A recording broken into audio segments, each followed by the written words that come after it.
Recipe share করব, সেটা হচ্ছে কুমড়োর পাতা বাটা। তো কুমড়োর পাতা হচ্ছে অনেকে অনেকভাবে খেয়ে থাকে। তো আজকে আমি যেটা তোমাদের সাথে শেয়ার করব সেটা হচ্ছে আমি এই কুমড়োর পাতাটাকে বাটবো। তো অবশ্যই তোমাদেরকে মনে রাখতে হবে যে কুমড়োর পাতা বাটা খেতে গেলে কুমড়োর পাতাগুলো অবশ্যই কচি হতে হবে। তো দেখো কি সুন্দর সতেজ পাতা এবং কচি কচি পাতা আজকে আমি নিয়েছি এই বাটাটা করার জন্য। তো এই বাটাটা করার জন্য আমি ব্যবহার করব হচ্ছে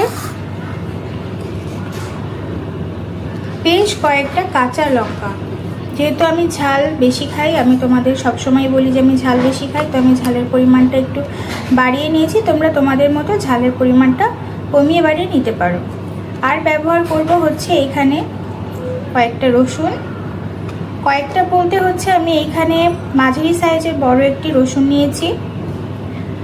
আর হচ্ছে তিনটে মতো ছোট ছোট পেঁয়াজ নিয়েছি। তো এগুলোকে আমি এইভাবে কুচি করে কেটে রেখেছি এবং ভালো করে ধুয়ে নিয়েছি।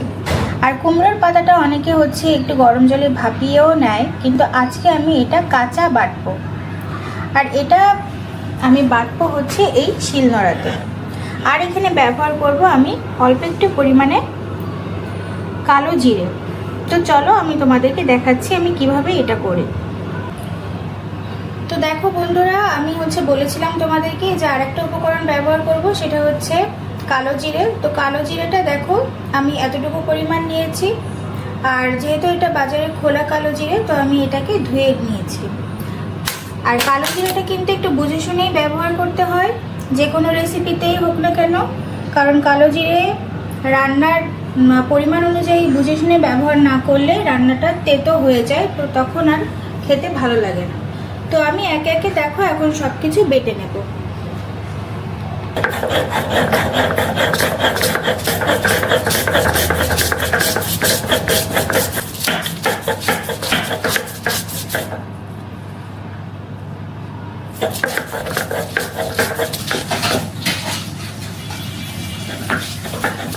তো দেখো বন্ধুরা, পাতাটা কাঁচা হলে কি হবে, বাটতে কিন্তু একদমই কষ্ট হচ্ছে না, খুব সহজেই কিন্তু পাতাটা বাটা হয়ে যাচ্ছে, কারণ পাতাগুলো একদমই কচি। তো তোমরা সবসময় মনে রাখবে, যদি কুমড়োর পাতা তোমরা বাটা খেতে চাও তাহলে অবশ্যই পাতাগুলো কচি দেখে তোমরা এগুলো তুলবে। আমি ব্যবহার করবো না, এটা আমি রেখে দিলাম।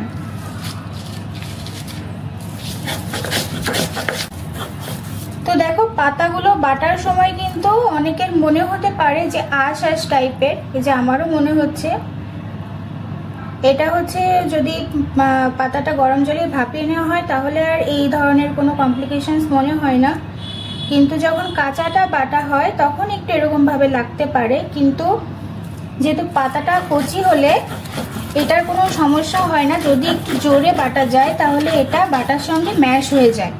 দেখো আমারও হচ্ছে, কোনো ধরনের কোনো সমস্যাই হচ্ছে না।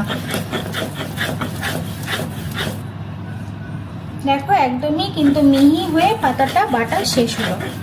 তো দেখো এতগুলো পাতাতে কিন্তু আমার জাস্ট এতটুকুই বাটা হলো। আর আমি আগে যেগুলো দেখিয়েছিলাম সেগুলো বাটা করেছি, ঠিক এতটুকু পরিমাণ হলো। তো আমি এই বাটির মধ্যে এই পাতাটাকে তুলে নিচ্ছি। তো দেখো এটা হচ্ছে আমার সম্পূর্ণ বাটাটা, পাতা এবং অন্যান্য মানে যে কোনো সব ধরনের মশলা আমার বাটা হয়ে গেল।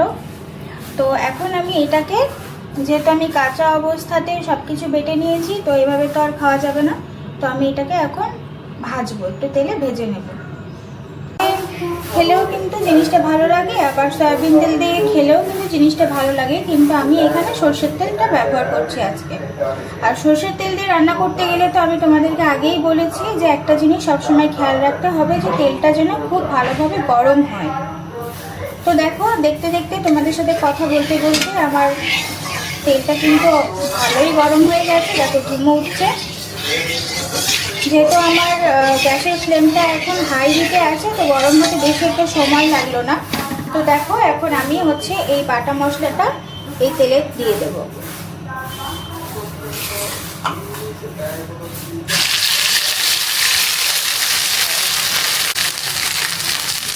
তো দেখো তেলটা দিয়ে দেওয়ার পর আমি এখানে দিয়েছি পরিমাণ মতো লবণ।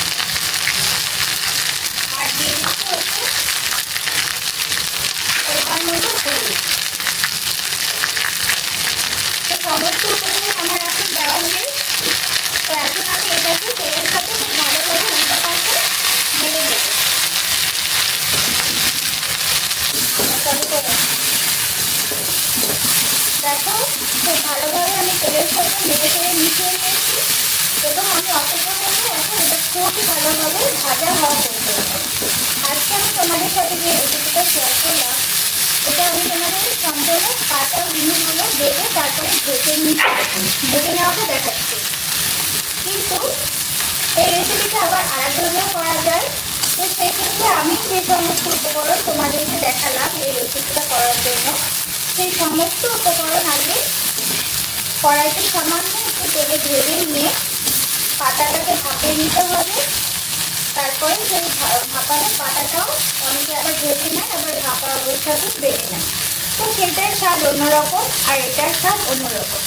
আমি আমার কোনো একটি রেসিপিতে অবশ্যই তোমাদেরকে সেভাবে করে দেখাবো। তো আজকে আমি যেটা তোমাদেরকে দেখাচ্ছি সেটা ফাইনাল লুক কেমন হয় সেটা দেখার জন্য অপেক্ষা করো, ঠিক আছে?